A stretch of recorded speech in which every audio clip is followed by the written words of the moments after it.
चुनौतियों का सामना करने के बावजूद भारत का आर्थिक परिदृश्य दुनिया के और देशों से बेहतर है।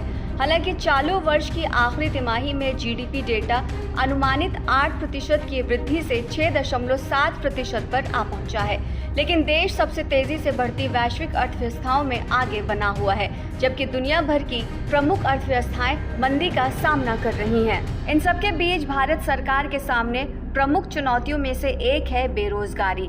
पिछले कुछ वर्षों में बेरोजगार और अल्प रोजगार नागरिकों की संख्या में बढ़त देखी गई है और तेजी से हो रहे ग्लोबलाइजेशन के कारण समस्या और भी ज़्यादा गंभीर हो गई है।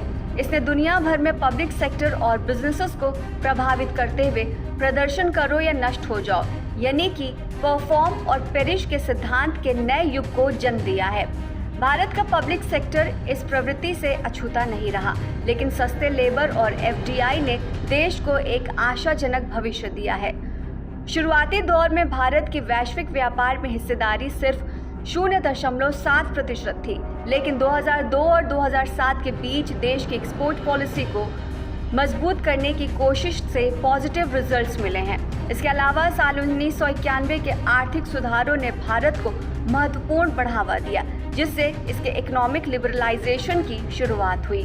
भारत की कामयाबी का श्रेय यहाँ के बिजनेस एक्सपर्ट्स और इन्वेस्टर्स को भी जाता है, जिन्होंने विदेशों में खास तौर से इंफॉर्मेशन टेक्नोलॉजी, बायोटेक्नोलॉजी, फार्मास्यूटिकल्स और हेल्थ केयर जैसे क्षेत्रों में अपनी छाप छोड़ी।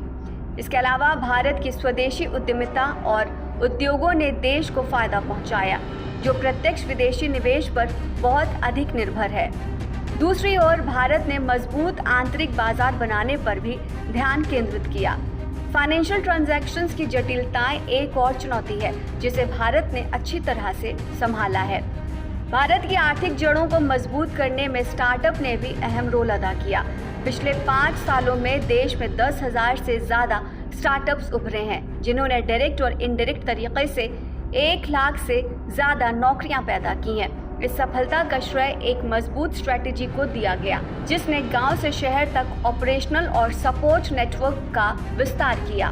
विदेशी निवेशकों ने भी भारत की क्षमता को पहचाना है। पिछले 2 दशकों में भारतीय शेयर बाजार में $60 अरब से ज़्यादा का निवेश किया गया।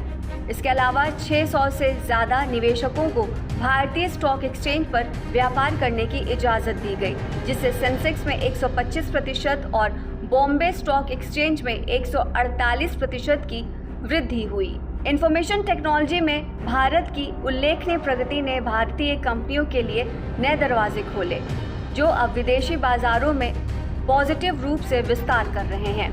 कठिन वैश्विक आर्थिक माहौल से उत्पन्न चुनौतियों के बावजूद भारत की G20 प्रेसिडेंसी ने खुद को ग्लोबल मैन्युफैक्चरिंग में एक प्रमुख खिलाड़ी और कई क्षेत्रों में एक ग्लोबल पार्टनर के तौर पर स्थापित करने का अवसर दिया।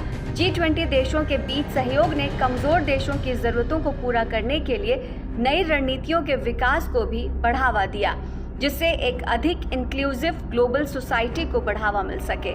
इस सहयोग से इंटरनेशनल रिलेशंस में पॉजिटिव बदलाव आ सकता है, हार्मनी और सहयोग को भी बढ़ावा मिल सकता है।